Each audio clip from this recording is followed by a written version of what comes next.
Bayo kwen story mo dung galwa mangwel gora damandan na tor yen wil ma yok an story ba kwen yema story galwa mangwel galwa ko ramengech tugnat ngeje jelong okay tugnat ngeje je ka ngin medit la jena wano we wano ka cha bingi jelet galwa mangwel shwe ko golong re rol nwara kelu la len mi je ka long mi shamnat dungdo cha point de cha de ngech lo kwai ke tur de na no mo mitin lo cha ngech jen kanat tot la jangi cho chala do shi galwak cha kon jen shawo rol jikan dor shal ke pibor ka shwe ben sheng tin ala jal shwe sheng kel kenen wana dor mitetin cho tangwane te sheng kel ke je te ke dio ko jen la jena ni ka tiang bo lu njok ni ka wedar ki bo lu njok baka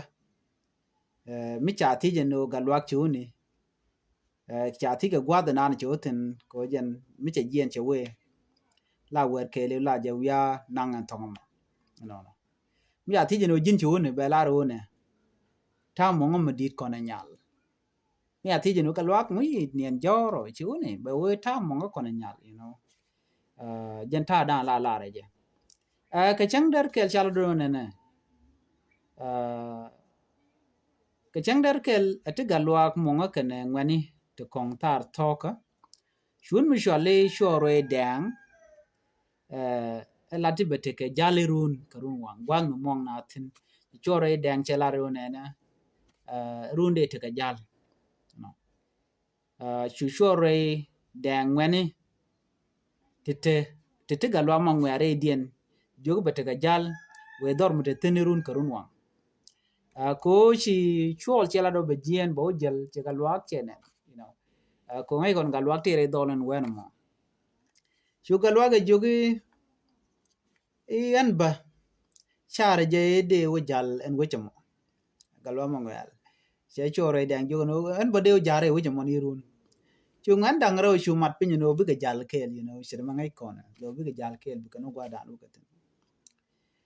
ke jen wer mo ken galwa mangwel ken a wanga ken a karot ken a nien ko jen chare je run bu go jal kel ke ne chore da ke weder long chang wanga ken a karot jen la ra je choro je ke weder la te chine dial tignin okay choro je ke weder angone dial bo ngona nin je rode ko gor je no de ga mal jen ke weder en galwak to je duel kene ngwane tankien ka to chol duel mudong kene ngwentin kong ka gwade dane roike chi galwak le jiene ne men pai kan lat kana galwak no bi ga jal kel yo run ko chol je ne be lot ko run long bo gwa jale and then cha chol jalo jugo no ne wure diu ne wude me chal galwak jen galwak mangwel na cham chwa chol chwa la diu no ne wude me de la jen galwa mangwel amnyu no jen ramadan la le dan ngaike chwa chol chwa jok chu chol chu te ka ngaj bok mi shikana mo chagu jeno ramo chagu jeno wude me chi jo be jal kel yo runwang ja ramadan la le dan ngaike ni je chu nganden kon to duel kel ke chol chu kan jog no dundo do de je ke weder ngode kan galwa kan ben ne ka gwa to da pai na nien chu galwa chu ben kere chol che chore jogo no chole de kon ku jen ma da mar chu chol jogo ma galwa pingode la weder chu galwa chu nyo mo lo je duel ndong da na to je tin chu ngani chol tiem di wanda na dio kana ni galwa mo dio ga jen wole chu kana nyoko mutim kana ja chu chol ngod ba do de ja chu galwa chu lunjok nyok ka ju ga chol wo chan ji chi chol ju go no wa ma galwa ma dore wadar ma paina ni na ma bna wo yo man pot ko wa chi pincha ba so that agreement la chu la juk she bi galwa ma ngal she beling but chi galwa che wi anina no la galwa ga jien dundo la lunye jok kana gwat kana je gwik ka ben galwa ga ngwandien kere chol ka juga je chan jien chu chol jogum ma cha charager chen bi jien juga galwa ma galwa ma cha charager ma chen bi le jien ma no ka chu galwa ma ngwa chu je lo long ka chu chol jogu ude la mi cha ma da de ko che wut no chu galwa yi jogu no chelok chikon bi jal kel chu chol jogu no ani lo ne jok ci galwa jogu ngana wun mi la duore dek mi chalat udu mo che wut chol jo ma kana ku kana lo chen wut so ne me agenda na chito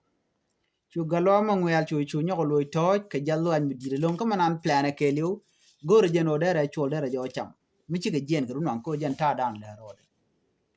chol chu yu mieren wen mo ram me gula galwa ma ngwel chu galwa ma ngwel cha ta de yu ngani wen mo no jen emu elet mo gormet mo gor shamna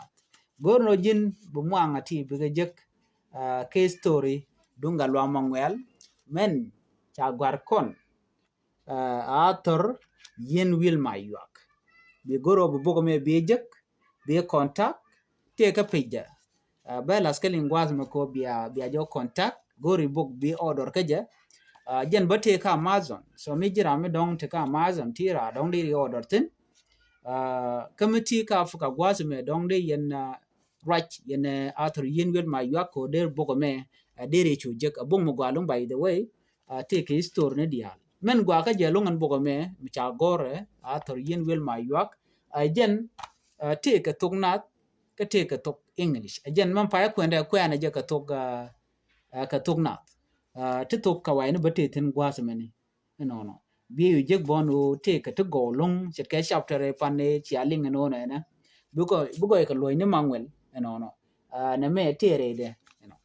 take a chapter to want to reject to go along to la tok la ja